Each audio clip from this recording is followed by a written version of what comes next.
Bonjour à toutes et à tous et bienvenue dans ce deuxième épisode de notre série consacrée à la question qui peut faire de la location meublée. Je déclare mon meublé, spécialiste de la fiscalité et de l'accompagnement des loueurs en meublé, a le plaisir de vous présenter Je découvre le monde du meublé pour parler conseils, bons plans et suivre ensemble l'actualité de la location meublée.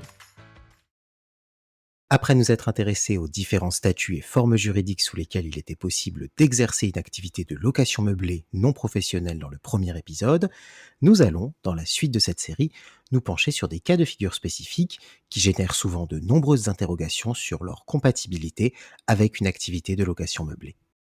Et pour commencer, nous allons porter notre attention sur l'impact que peut avoir la perte d'emploi sur une activité de loueur en meublé, professionnelle ou non, que cette activité soit déjà en cours au moment de la perte d'emploi ou qu'elle débute alors même que le propriétaire bailleur se trouve inscrit sur les listes de demandeurs d'emploi.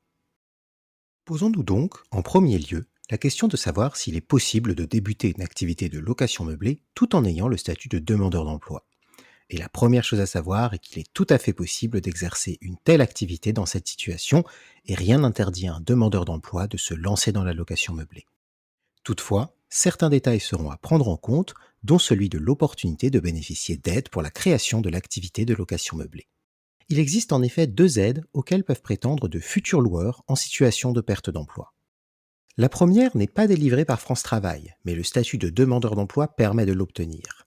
Il s'agit de l'aide aux créateurs et repreneurs d'entreprises, ou ACRE, que les demandeurs d'emploi indemnisés peuvent demander à l'URSSAF.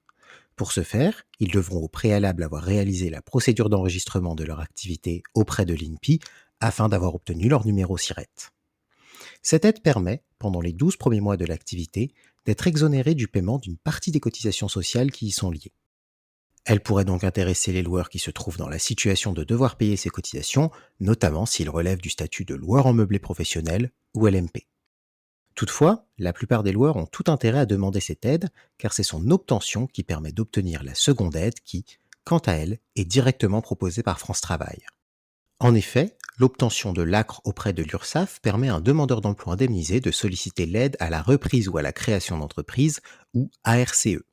Ce dispositif permet à un demandeur d'emploi de recevoir, en 2 fois, un paiement égal à 60% des droits qui lui restent afin de l'aider à débuter son activité. Le bénéficiaire ne sera alors plus considéré comme un demandeur d'emploi à part entière et pourra exercer son activité sans avoir à déclarer ses revenus tous les mois à France Travail.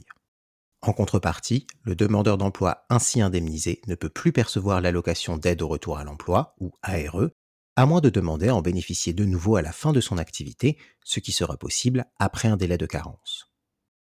Le deuxième point sur lequel les demandeurs d'emploi doivent porter leur attention dans le cas d'une activité de location meublée est la possibilité de cumuler l'aide au retour à l'emploi avec leurs revenus de location meublée.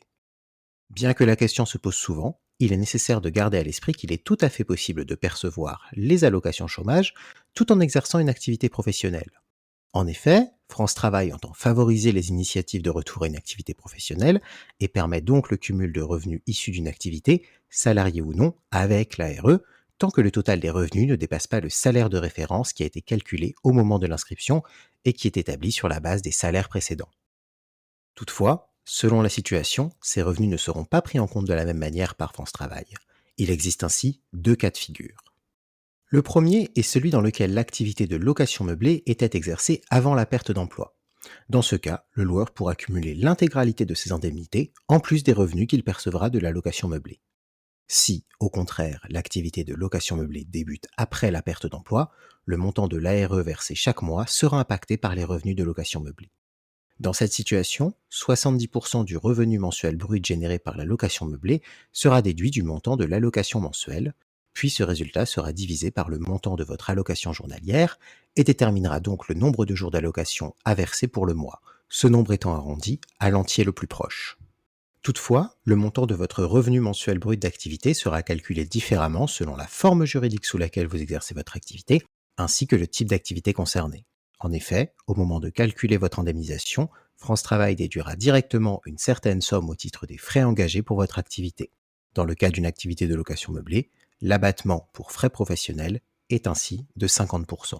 Autrement dit, pour un loyer de 1 000 euros par mois, le montant de recettes pris en compte sera de 500 euros et la somme retenue en déduction sera de 350 euros, soit 70% de 500 euros.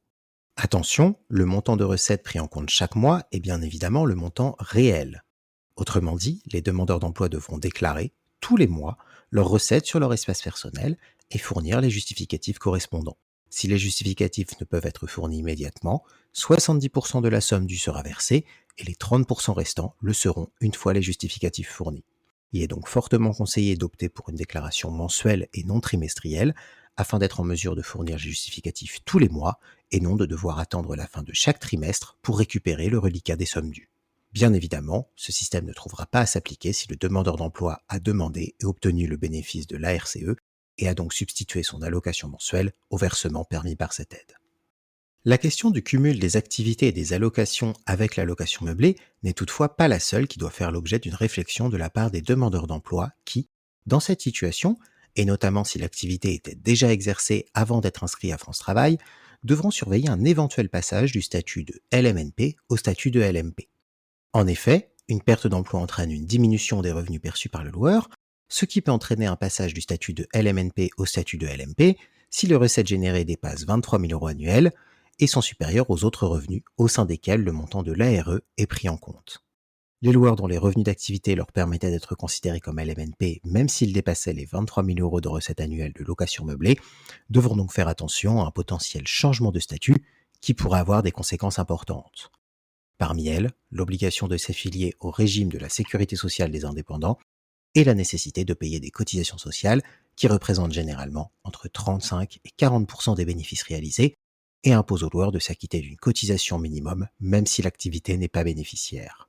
À ce propos, il est important de garder à l'esprit que le statut de LMNP ou LMP est partagé par tous les membres du foyer fiscal et que les recettes et revenus pris en compte le sont également à l'échelle du foyer fiscal.